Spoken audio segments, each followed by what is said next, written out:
good day everyone.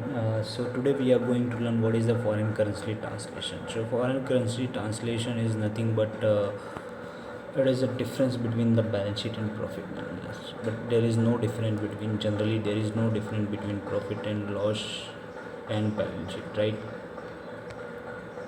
Generally the trial balance match debit is equal to credit. So generally that match. But what happen is when we have multiple subsidiaries.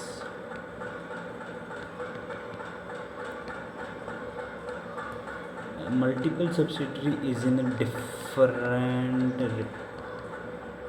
reporting currency. For their entity they have different reporting currency, but our group reporting currency is different. Their old reporting currency is different, but our group reporting currency is different. So like apple have a business all over the world. Okay, so we will take for example one they have a subsidiary in Europe, one they have a subsidiary in India,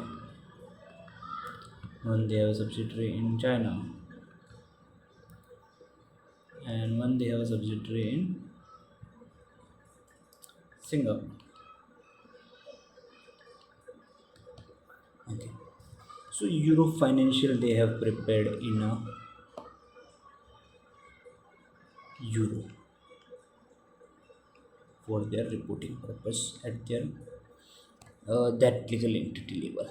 India Financial they have prepared in INR, the rupees, the China yen, or I'm not sure the currency, and the Singapore SGD, Singaporean dollar.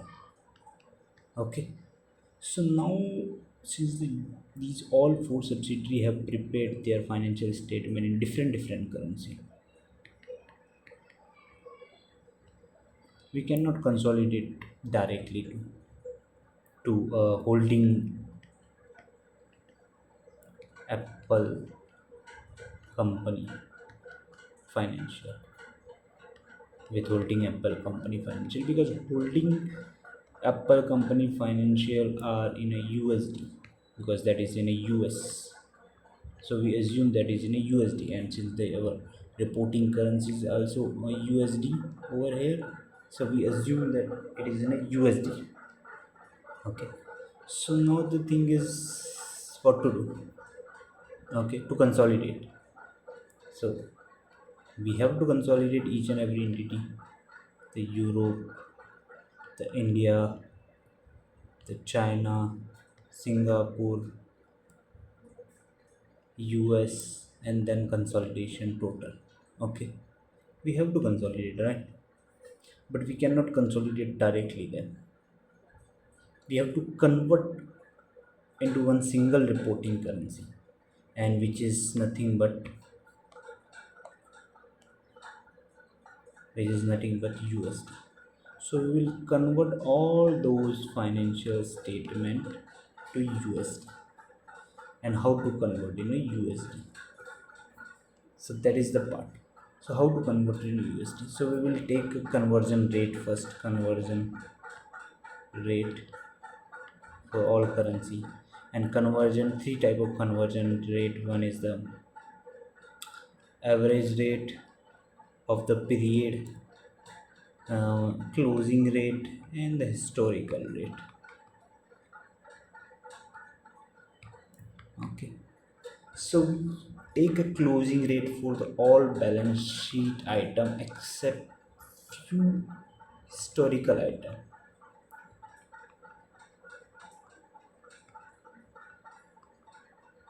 Okay, so like investment in subsidiaries which are the fixed at the rate, so we will convert our investment in subsidiary at a historical rate, and similarly the equity also we will convert at the historical rate. These are the example that we will convert at the historical rate, and all other balance sheet at the closing rate, and the profit and loss completely at the average rate of the period.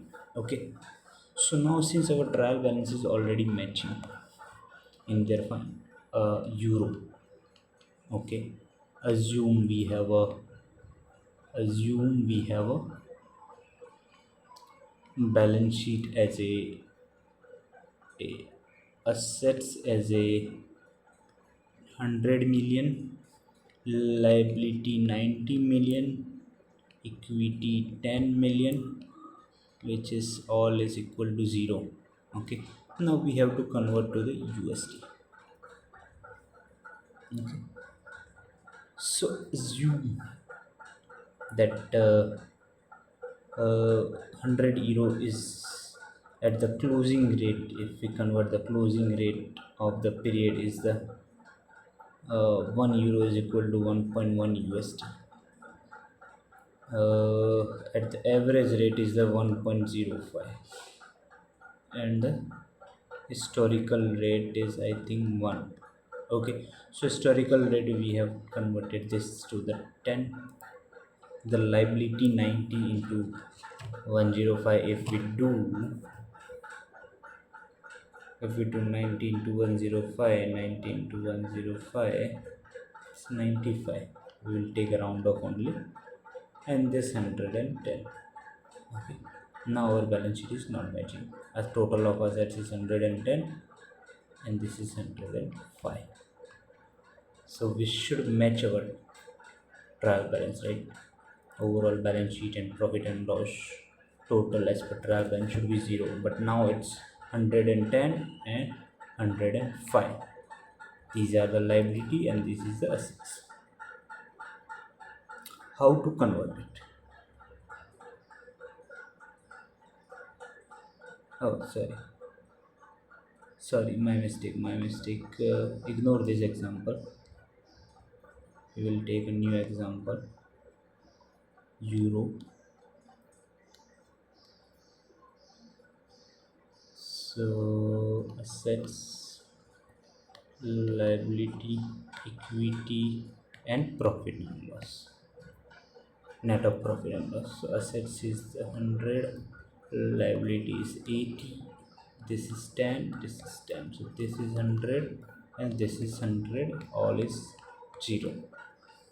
Now we will convert accordingly to closing rate, closing rate, closing rate, average rate, and historical rate. So this is as per historical rate, this is as per closing rate, this is as per closing rate, and this is as per average rate. Like we discussed, the closing rate is the same 1.1, average rate is 105, and historical rate is 1. Okay, this is all our assumptions. So equity is all 10, liability is 1 into 1.18, 88, 110, and this profit and loss is 10.5. Okay, so now total of assets is 110 and total of liability is 88 plus 10 plus 10.5 is 108.5. So we have a difference of 1.5, which is our translation,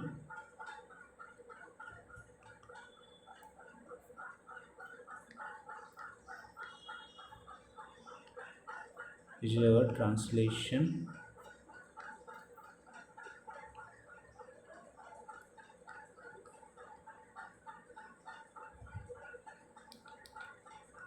which is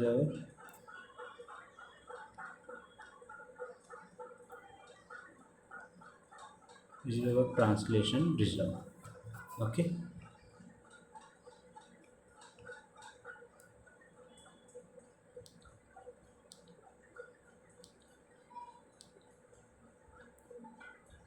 this is our translation reserve. I hope you got. So 1.05 is our translation, currency translation, foreign currency translation.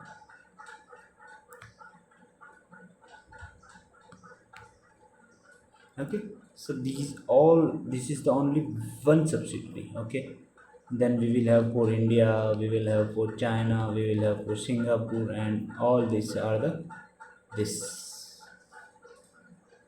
So this is how we calculate foreign currency translation, and this is how, since it is a unrealized and unknown profit and loss, we call it as a comprehensive income, OCI, other comprehensive income, OCI. Okay. So what were the question? Which question we have transferred? So we have answered what is the consolidated financial statement. What is the other comprehensive income? Other comprehensive income is a part of income which is part of comprehensive income, which generally do not include in our profit and loss, which are the foreign currency translation, the changes in fair value of a derivative instrument, the change in unrealized gain on marketable debt security. All these are the example. This we have taken the example of this one. So group have the multiple currency and subsidiary have multiple functional currency. So this we have taken example of euro, SGD, Chinese, all this, and then we have how to convert reporting currency of group for the group. So we have converted euro to the USD, and we have got 1.05 as a currency translation. So this is the example which we have shown you how to calculate the currency, foreign currency translation. Thank you so much. I hope you got to know, and if you have any question, please write down in comment. I am happy to help you. Thank you.